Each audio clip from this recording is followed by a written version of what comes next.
On Tuesday, Kevin McCarthy's reign as Speaker of the House came to an end as 8 Republicans joined all the Democrats in voting to oust the California Republican.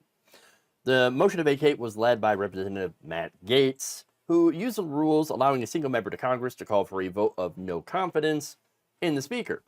So that was a rule, by the way, that was passed by House Speaker Kevin McCarthy. Whoopsie. That said, Fox and Friends decided to shift the blame from Republicans like Gaetz and the 7 other members to someone else. So the Democrats, under the leadership of Hakeem Jeffries, wrestled with whether or not to support and save the speakership of Kevin McCarthy. Ultimately, they decided not to. And I read somewhere that apparently in the morning, as you can see right there, every one of the Democrats voted against McCarthy. That's what you get for trusting a Democrat, Bingo. right? I know. Bingo. Yeah, they tell you one thing and then they pull back and do something else. Instead of winning over your caucus, instead of getting the 12 appropriations bill, instead of getting term limits, which you promised, you trusted the Democrats to save your tail. You trusted the Democrats to save you with the CR bill. I mean, it's no wonder why he's not Speaker. They tell you one thing and then they pull back and do something else. Wait, what is she referring to? There were no promises that Democrats were going to come to the rescue of Kevin McCarthy. I mean, seriously. Look, before this happened, before the vote was taken, while they were still talking about this motion to vacate, Democrats were like, I don't really know if I can trust Kevin McCarthy. He hasn't really come to us, and we haven't really come to him to, try to, make a deal or anything like that. So I don't know what she's talking about. But first, let me just, address this too. That's what you get for trusting Democrats. What? Why? Who was expecting Democrats to save Kevin McCarthy from his own membership? That doesn't make any sense, especially when, again, as I mentioned, McCarthy offered absolutely nothing in return for any potential help, not a boop kiss, all right?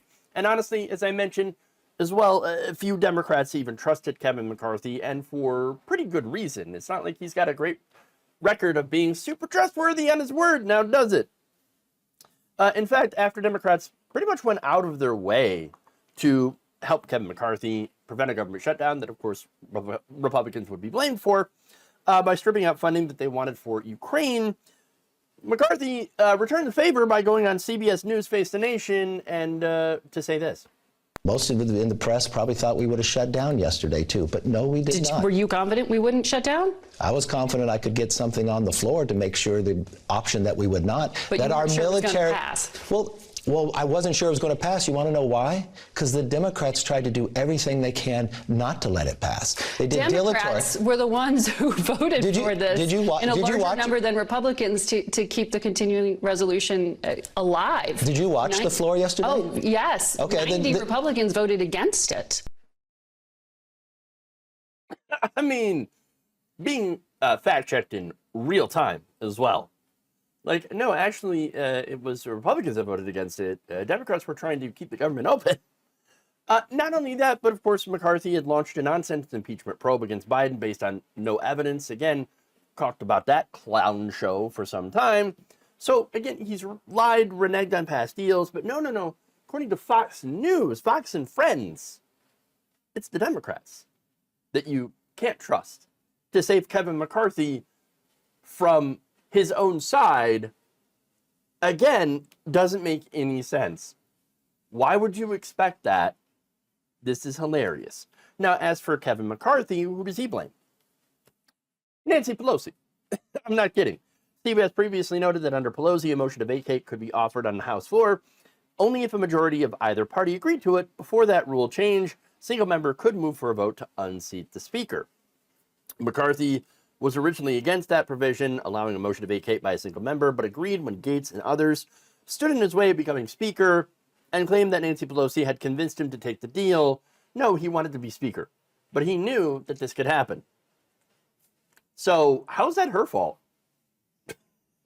She wasn't even in the House, by the way. She wasn't even there. She was in California for the funeral of Dianne Feinstein. So it's absolutely ridiculous. Now, there's one more thing I want to add, and this is an article in the Daily Beast by columnist Matt Lewis. I read that earlier, and I was like, no, I think this is a pretty bad take. So he thinks Democrats should have helped McCarthy and been the adults in the room. So he summarizes his position by writing this, quote, "There was a W waiting for the Dems, a hanging curveball, as they say. Had they done the right thing on Tuesday, then going forward, they would have been positioned to basically say, we're above culture war BS, and would not abide a coup by Matt Gaetz."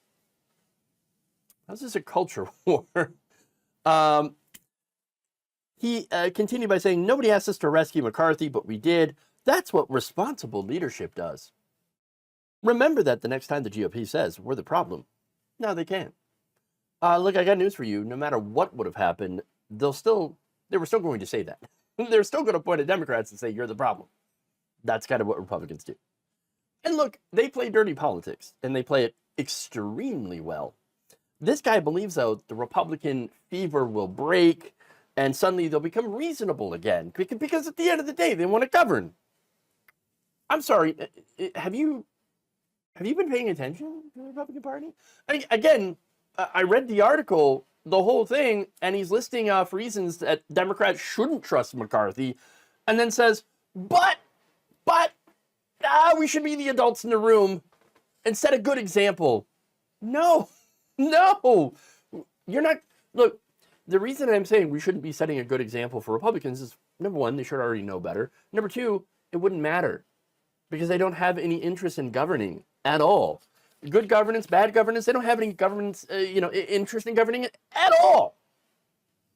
No, the only way that I can see that we'll actually get a functional government is if Democrats had control of all three chambers with a huge majority. Look, let me give you an example here. In Michigan, okay, Democrats have control over all the branches of government. The Republican Party is in shambles here. And guess what? They're actually doing a lot of things. There's actually a lot of good legislation that has been passed, bad legislation that has been rolled back. Weird. It's almost as if the government is actually functional for the first time in, I don't know how long. And I'm not saying that it works in every place. I mean, you can look at California. Okay, Democrats have a majority there, and they're a bit of a mess. Let's be fair, okay? Democratic rule doesn't always translate into good things happening, but I think more so than Republican rule, okay? Because again, Republicans have no interest in actual governance. They want to tear things down. The whole point is to break stuff, government, and then siphon off the pieces to their rich donors. That's it. They're not here to solve problems. They're here to create problems. So they can say, look at the problems. We should break government, even though we caused the problems. Look, I wish that wasn't the case. I wish I lived in the world that Matt Lewis lives in, where he sees a reasonable Republican Party.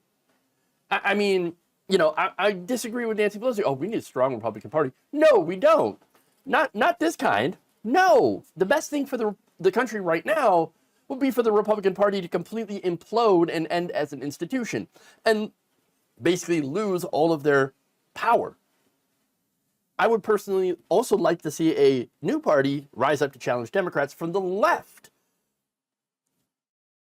And I would also like more inclusion of other parties, and I move towards a more parliamentary system, right? I know those things aren't going to happen. I know those are pipe dreams. I'm aware of this, right? But I do think that breaking the current duopoly is pretty much the first and only way to allow the actual adults into the room so they can govern. Because let's be honest, our system has been broken for a very, very long time, and having this two-party system that constantly moves to the right has been a big problem. And again, Republicans are mainly the culprit, but then again, you also have the inclusion of money in politics, corporate donations, the owner donors, all that stuff, corruption. And so, again, all of that's, yes, led by the Republicans who continue to lead the country right, but you do have Democrats that chase behind. So, and let's be fair about that. Only recently have some begun to push us back to the left. And I don't think it's been quite far enough or as effective enough. That said, seeing Republicans implode from their own doings would be just karma coming back to bite them. And I think, look, I'm a believer, I guess, of in this case of Darwinian evolution, right? The survival of the fittest. Well, in this case, let's let nature take its course and have the Republicans implode.